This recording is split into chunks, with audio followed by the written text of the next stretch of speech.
안녕하세요. 행복한 내과 의사 이종호입니다. 정말 오래간만에 인사드리게 되었네요. 거의 1년 만인 것 같습니다. 건강히 잘 지내셨죠?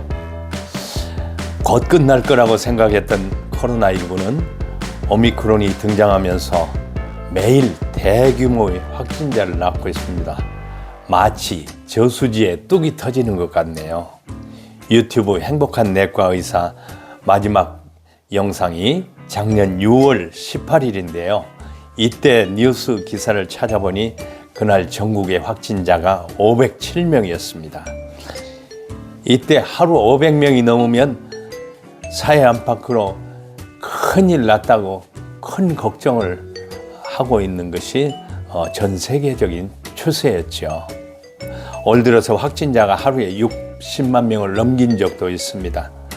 그런데 확진자 수는 많아지지만 증상이 점점 약해지고 확진자 수도 줄어들고 있는 추세이니 곧 모든 것이 과거의 일상으로 되돌아갈 걸로 생각이 되어집니다.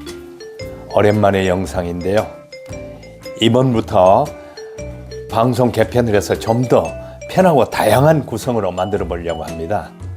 예전엔 딱딱하게 앉아서 저 혼자서 얘기하는 형태였는데 앞으로는 PD의 질문에 맞춰서 제가 답변하거나 이슈에 맞는 인물이나 대상을 찾아서 함께 대화하거나 리뷰를 해볼까도 생각하고 있습니다. 여러분의 많은 관심과 구독, 좋아요가 필요합니다. 새롭게 시작하는 영상 첫 주제는 코로나 오미크론 얼마나 아픈가입니다. 사실 나이가 많고 의사인 저도 코로나에 걸려서 고생을 했는데요. 증상은 어땠고 어떻게 낫게 되었는지 질의응답 형태로 진행해 보려고 합니다. 질문해 주십시오. 원장님도 코로나에 걸리셨었죠? 네, 그게 언제였나요?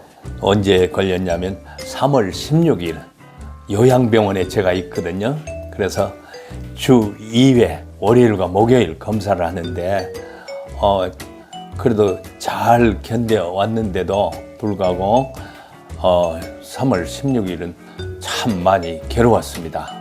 괴로워서 검사하고서 집에 가서 또 신속 검사를 해봤더니 양성이 나왔습니다. 통증들이 좀 있다고 하는데 어떤 증상이 있으셨나요? 감기, 여러분들이 생각하는 감기 증상이 다 있습니다. 사람마다 조금 증상의 차이는 있지만 열이 있을 수 있고 오한이 있을 수 있고 근육통이 있을 수 있고 인두통, 인후통, 그리고 수면장애, 기침, 냄새를 못 맡게 된다든지 좀 더 심하면 호흡곤란 상태도 오고 생명의 지장도 오게 되는 것입니다. 제가 고생했던 증상은 열도 약간 있고 목이 좀 컬컬하고 기침을 하면서 전신 통증을 느끼게 되었습니다. 아픈 정도는 어느 정도였을까요? 숫자로 하면 예. 하나도 아프지 않은 게 0이고 죽을 것처럼 아픈 게 10점 정도를 줄 수 있다면 몇 점 정도 주실 수 있나요? 아직도 증상이 가라앉지 않았어요. 완전히 낫지 않았어요. 그리고 여러분들에게 참고로 말씀을 드리자면 해제된 날로부터 한 열흘 이상 지나서도 생명을 잃을 수 있습니다. 호흡곤란이 오면서 우리 환자분들도 몇 분 그런 분들이 계셨어요. 예, 그래서 항상 해제됐다고 함부로 관리를 안 하고 있으면은 참 문제됩니다. 제가 아픈 정도는 이제 6이나 7쯤 되는 것 같아요. 그래서 우리가 생활은 환자가 막 밀려오기 때문에 어쩔 수 없이 일상생활은 했습니다. 그리고 이제 하루 쉬었어요. 금요일 날 하루 쉬고 그 다음에 토요일, 일요일은 이제 쉬는 날이니까 하고 월요일부터 다시 진료를 했죠. 재미난 얘기는 의사 몸속에서는 균이 빨리 죽는지 3일 만에 복귀하라는 것입니다. 그래서 3일 만에 복귀해서 진료를 했습니다. 방역복을 입고 다 착용하고 하셨죠? 그럼요.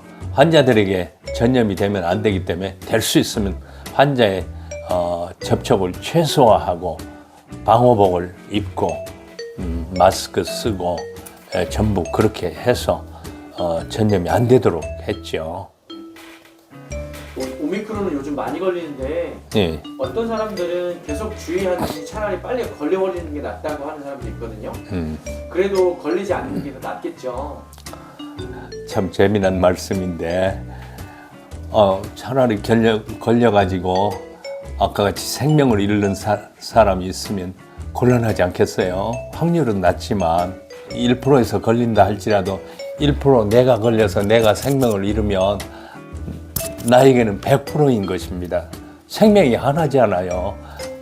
그렇게 재미난 얘기를 하면 안 될 것 같습니다.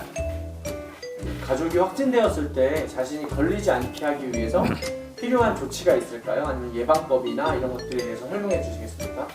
이제 걸린 환자들이나 예방하기 위해서 하는 방법이나 말씀드리면 첫째는 이제 규칙적인 생활입니다. 규칙적인 생활. 가장 기본적인 것이 제일 중요한 거예요. 규칙적인 생활이라는 것은 잘 쉬고 잘 자고 잘 먹고 그런 것입니다. 그리고 거기서 이제 구체적으로 말씀을 드리면 충분한 휴식과 충분한 잠 그리고 단백질을 많이 섭취해야 되는 것입니다. 그리고 비타민 C 같은 경우는 보통 매일 사용량의 10배 이상을 먹는 것이 좋고요. 따뜻한 물을 2리터 이상 잡숴야 되는 것입니다. 거기에 이제 걸리신 분들은 병원에 가셔서 감기 치료, 호흡기 치료를 받으시면서 이러한 생활 방식을 채택해야 되겠죠. 마지막 질문입니다. 코로나에 걸렸을 때 어떻게 하면 최소한의 증상만으로 완치할 수 있을까요? 병원에 가야 된다고 지금 말씀드렸잖아요. 병원에 가서 치료를 받는 것이 첫 번째고, 고위험도 환자들은 이제 여러 가지 치료제를 같이 처방할 수가 있겠죠. 감기 증상 같다고 하는데 감기라는 말이 참 무서운 말입니다.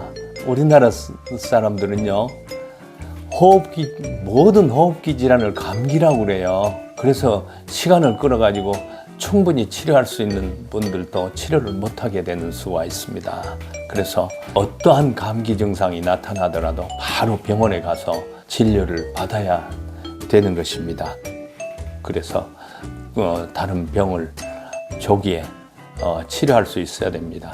그러니까 오미크론이겠거니 하다가 다른 병이 있었을 수도 있으니까 꼭 그렇게 하시고, 다시 한번 강조드리는 것은 해제됐다 해도 기침을 오래 한다든지 그러면 사진도 찍어보고 병원에 가서 꼭 진료를 받으시길 바랍니다.